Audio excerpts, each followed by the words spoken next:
Have you ever found yourself trying to control anxiety by avoiding discomfort, only to feel more anxious in the process? Do you struggle with being kind to yourself when anxiety shows up, especially when it doesn't go away as quickly as you'd like? Welcome to Quieting Anxiety, where we explore practical, step-by-step strategies to help you manage anxiety and build a more peaceful life. I'm Dr. Monica Frank, and in this episode, we're moving into more advanced mindfulness practices and exploring how to mindfully develop self-compassion along your journey. Before we begin today's episode, let's take a few moments to settle in and practice being open to the experience of emotions. If you'd like, gently close your eyes or soften your gaze. Take a slow, steady breath in and a smooth, steady breath out. Allow yourself to arrive in this moment, right here, right now. Notice your body. Feel the support of the surface beneath you. There's no need to change anything. Simply notice. Now, as you continue to breathe, bring your gentle awareness to any emotions that might be present right now. You don't need to name them or analyze them. Just notice. Is there tightness, warmth, restlessness, calm? Maybe you don't feel much at all, and that's okay too. Tell yourself whatever is here is welcome. If you feel any emotional resistance, see if you can soften it, even just a little. You don't need to push the feeling away. You also don't need to hold on to it. Simply allow it to be part of this moment. If your mind starts to wander, that's perfectly natural. Just notice the wandering and gently return your attention to your breath and the presence of your emotions. Take one more slow, steady breath. As you exhale, invite yourself to remain open to whatever emotions may arise during this episode, with curiosity, patience, and kindness. When you're ready, gently bring your attention back to the episode. As you've been working through the Quieting Anxiety podcast, you've already been introduced to the basics of mindfulness, being present, observing your experience, and gently bringing your attention back when your mind wanders. These skills can be incredibly helpful in managing anxiety. But to make lasting progress, we need to go deeper. Anxiety often creates the urge to escape discomfort, to avoid unpleasant feelings, to fix problems immediately, or to control every outcome. This urge is understandable. Anxiety can feel overwhelming, and our natural instinct is to make it go away. But the more you try to escape anxiety, the stronger it often becomes. As we begin exploring more advanced mindfulness, cognitive, and behavioral techniques in the episodes ahead, you'll notice that some of the foundational concepts will be repeated. This isn't accidental. It's intentional and essential. Repetition helps reinforce both the educational aspects and the practical skills of CBT. Reviewing and returning to the basics allows your understanding to deepen over time and ensures that these tools become more integrated into your daily life. That's why in the next several episodes, we'll be focusing on advanced mindfulness techniques, practices that help you stay present, not just when things feel calm, but when they're uncomfortable, uncertain, or emotionally intense. These deeper skills are what allows mindfulness to become truly transformative, helping you develop greater tolerance, resilience, and self-compassion in the face of anxiety. Advanced mindfulness helps you work directly with the urge to escape discomfort or control every outcome. Instead of struggling against anxiety, it teaches you to be with it, with curiosity, patience, and acceptance.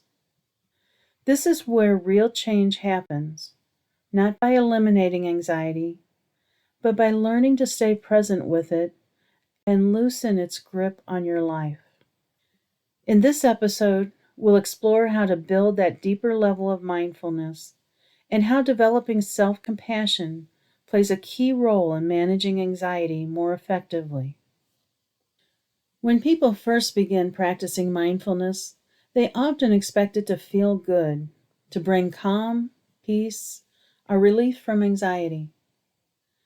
And while mindfulness can sometimes feel good, that's not its purpose. Mindfulness is about learning to be with all experiences, even the uncomfortable ones. It's about developing the ability to stay present, not only when life is pleasant, but when life is difficult, frustrating, or uncomfortable. One thing I've noticed across both psychological and physical problems is that many people struggle to tolerate discomfort. Our culture has taught us to expect comfort. We're surrounded by messages that life should be easy, that happiness is the goal, and that if we're not comfortable, something is wrong. But this belief that life should always be comfortable is irrational. We can't control whether life is easy. Life is what it is.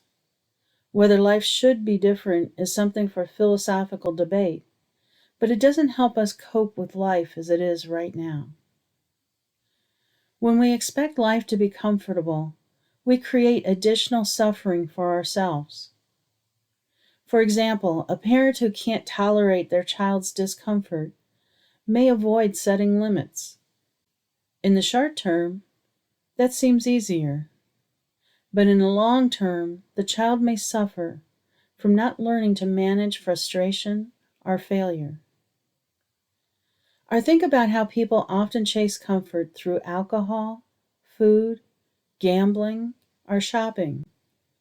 These short-term feel-good solutions can lead to long-term problems.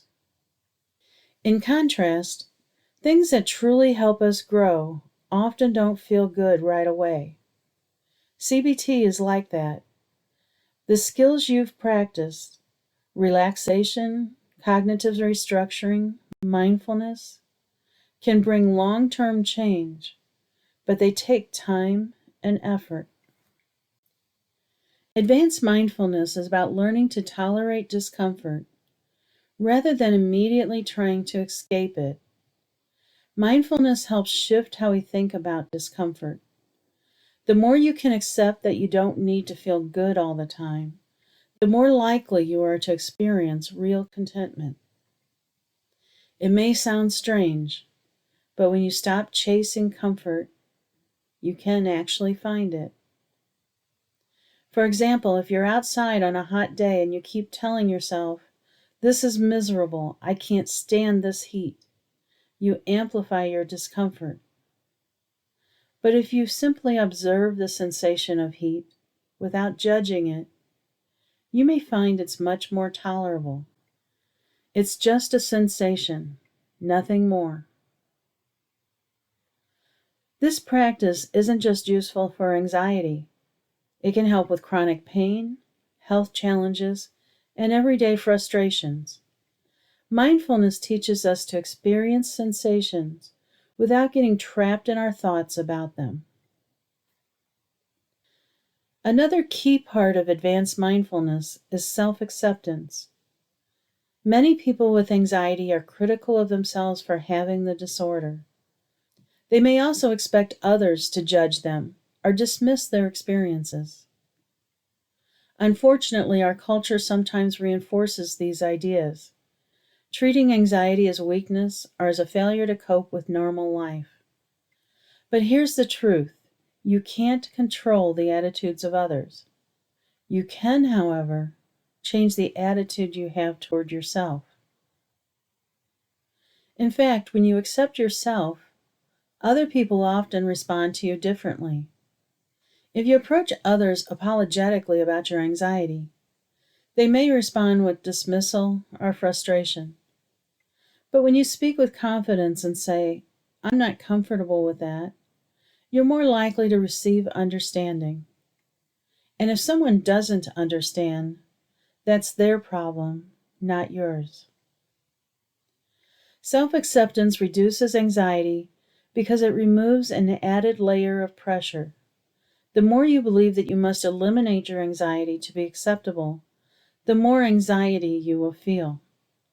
Letting go of that demand allows you to focus on managing anxiety without criticizing yourself along the way.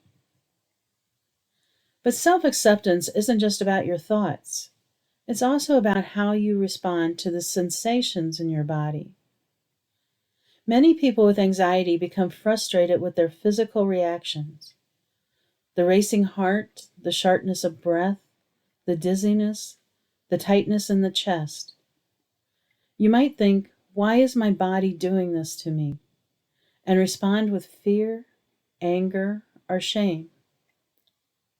However, part of advanced mindfulness is learning to accept those physical responses as part of your experience, not as something wrong with you, but as a normal part of your body's stress response.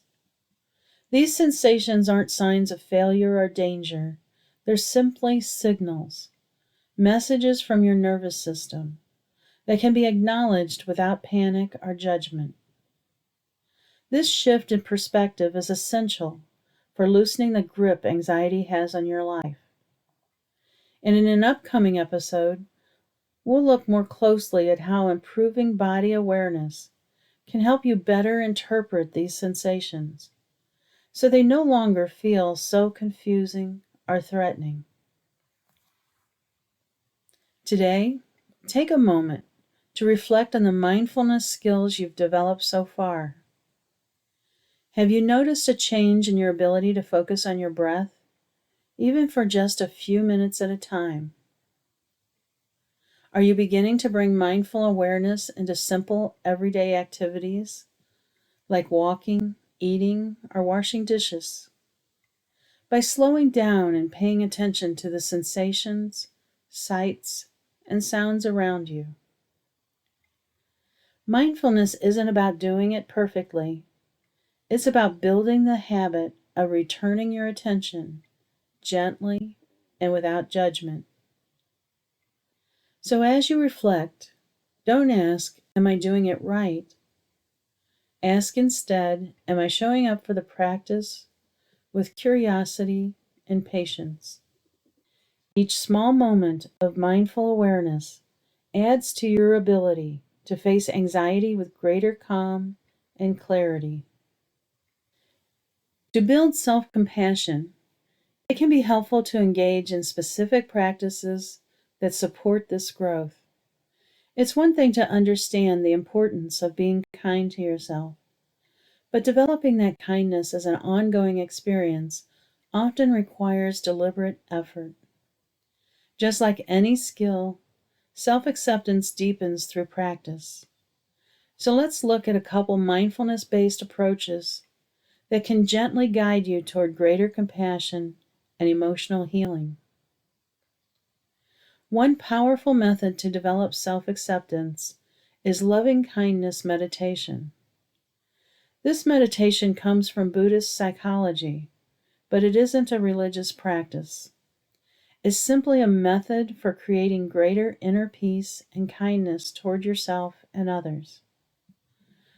Loving kindness meditation encourages you to cultivate an attitude of warmth and care, beginning with yourself. Over time, this can reduce the stress of self-criticism and help you approach your anxiety more gently.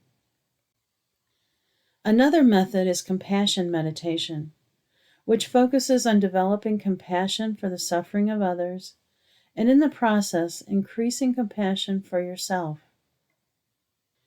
I recommend starting with loving kindness meditation before using compassion meditation, as it is a more advanced practice.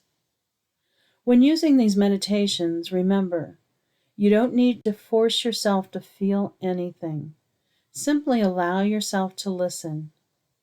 If your mind wanders, gently bring it back without judgment. Over time, you may find that these meditations become easier to focus on and more meaningful in your experience.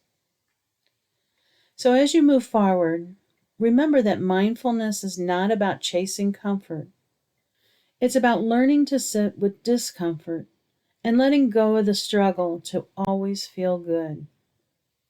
The more you accept yourself and all your experiences, emotions, and sensations, the more you reduce the unnecessary demands that create additional anxiety. When you meet yourself with kindness, you open the door to lasting change. As we come to the end of this episode, let's take a few moments to quietly practice self-compassion. If you'd like, gently close your eyes or soften your gaze. Take a slow, steady breath in and a smooth, steady breath out. Allow yourself to rest in this moment. There's nowhere else you need to be. Now bring your attention to yourself, not as a problem to be solved, but as a person who is learning, who is practicing, who is doing the best you can. If it feels right, you can place a hand on your chest or offer yourself a gentle gesture of kindness. And as you breathe, repeat to yourself, softly, kindly, and without rushing, may I be patient with myself. May I accept myself as I am in this moment. May I meet my struggles with compassion. There's no need to force these words to feel true. Just let them gently rest in your awareness. If your mind drifts, that's okay. Simply notice and gently return to the breath, to the kindness you are offering yourself. Take one more slow, steady breath. As you bring this exercise to a close, see if you can carry this attitude of self-compassion with you into your day. Until next time, keep practicing, keep breathing, and keep moving forward.